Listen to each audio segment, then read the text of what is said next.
Hello bachcho, let's read the question. Question says a vector of magnitude 4 which equally inclined to the vector ik plus jk plus kk plus ik. Option A है 4 by root three i minus j minus k, 4 by root three i plus j minus k, C option है 4 by root three i plus j plus k, और D option है none of this. Solve करते हैं question को। इस question के लिए जो की कॉन्सेप्ट है वो देख लेते हैं यहाँ से हम। की कॉन्सेप्ट में बात अगर हम करें यहाँ पे तो हम क्या यूज़ करेंगे इसमें। यहाँ पर अगर कोई वेक्टर हमें गिवन है ए वेक्टर इक्वल टू एक्स आई के प्लस वाई जे के प्लस जेड के। एक तो मैग्नीट्यूड ऑफ ए वेक्टर वो हमें मिलता है यहाँ पर क्या, under root of x square plus y square plus z square. और एक बी वेक्टर की अगर हम बात करें तो वो हमें क्या दिया हुआ है यहाँ पर, ठीक है। अगर हम बात करें यहाँ पर angle between a vector and b vector, तो ये डिफाइन होता है किस तरह से, cos theta equal to a vector dot b vector magnitude of A vector magnitude of B vector. ठीक है, इस तरह से हम इसको सॉल्व करेंगे। सॉल्व करते हैं क्वेश्चन को।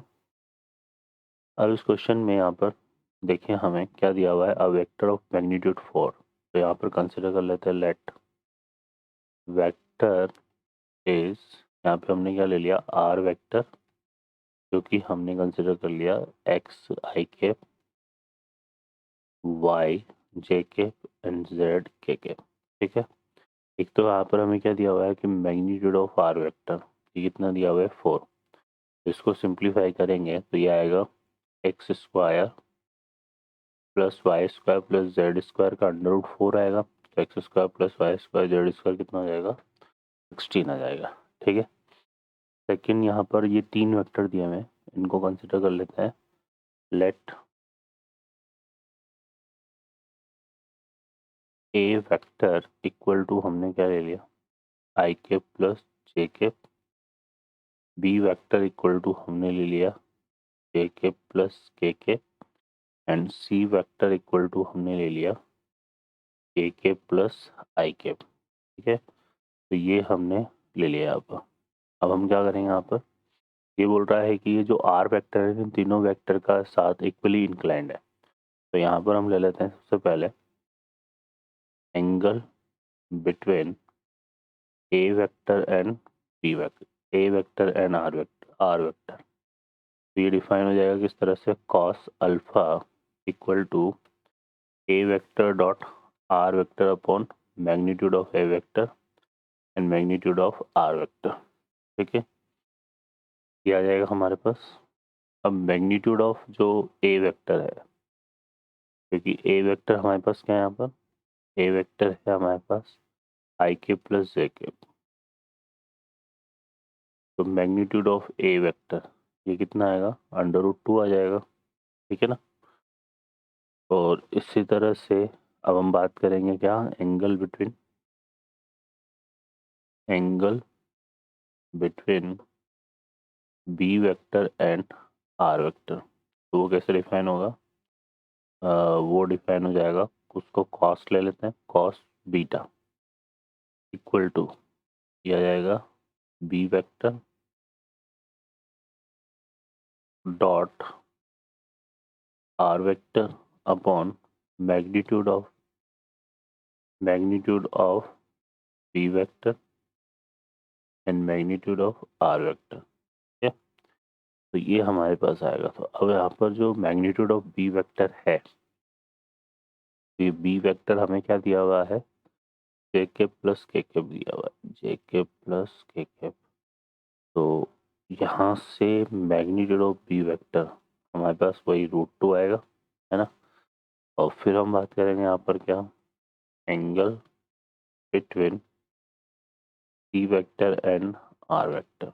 तो आ जाएगा कॉस गामा इक्वल टू, यहाँ पर आएगा C vector dot are vector magnitude of C vector magnitude of are vector. ठीक है, और जो सी वेक्टर है वो हमें दे रखा है यहाँ पर के प्लस आई के।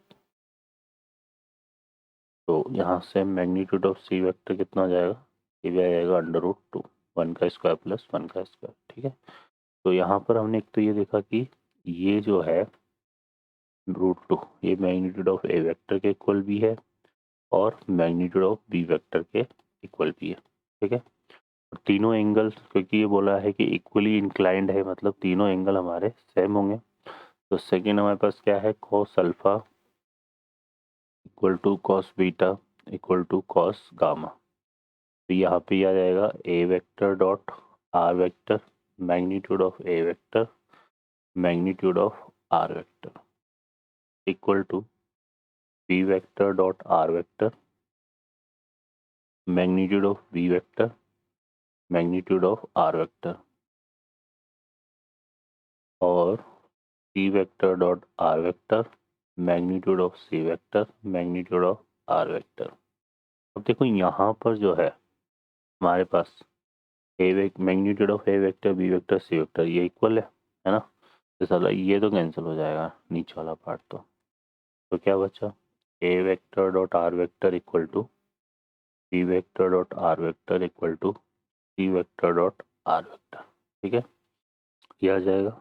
अब यहाँ से देखिए तो ए हमारे पास ये रहा और आर हमारे पास ये रहा। इसका अगर डॉट प्रोडक्ट करेंगे तो आई का आई के साथ होगा और जे का जे के साथ, बाकी के वाला नहीं है तो 0 हो जाएगा। तो ये आएगा हमारे पास x प्लस वाई, ये आ जाएगा y प्लस जेड और ये आ जाएगा यहाँ पर x प्लस जेड मान लेते हैं उसको।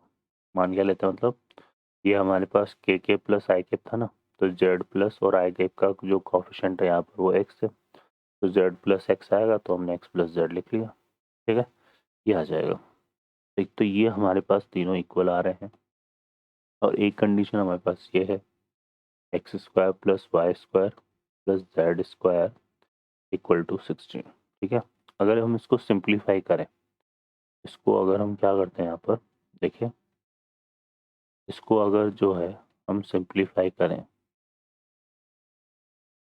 इस वाली चीज़ को अगर हम क्या करते हैं सिंप्लीफाई, तो यहाँ पर हमारे पास क्या आएगा, यहाँ पर क्या होगा, सॉरी इसको अलग रिजल्ट को, तो पहले दो को लेंगे तो y से y कटेगा तो x इक्वल टू जेड आएगा और दूसरे दो को लेंगे तो x कट जेड से जेड कटेगा तो y इक्वल टू एक्स आएगा। मतलब इससे हमें क्या मिलेगा, x equal to Y equal to Z मिल जाएगा। और अगर हम इसको किसी कांस्टेंट के इक्वल ले लें के इक्वल, तो ये तीनों किसके इक्वल हो गए, के इक्वल। तो हम यहाँ पे ये लिख सकते हैं के स्क्वायर प्लस के स्क्वायर इक्वल टू 16। तो यहाँ से अगर देखेंगे तो ये कितना आएगा, 3k स्क्वायर इक्वल टू 16 आ जाएगा, है ना।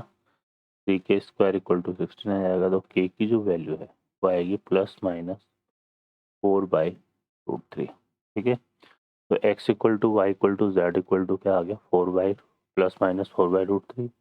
और इसको जो है हम पुट कर देते हैं, put in r vector. R vector हमारे पास क्या था, आर वेक्टर अगर देखें तो आर वेक्टर था हमारे पास एक्स आई के वाई जे के जेड के। तो यहाँ से अगर देखें तो फिर आर वेक्टर हमारे पास क्या आएगा, क्योंकि सबकी वैल्यू क्या है ±4/√3, तो वो तो कॉमन आ जाएगा और ये हो जाएगा क्या, आई प्लस जे प्लस के। ठीक है, तो ये बेसिकली यहाँ पर आंसर बनेगा।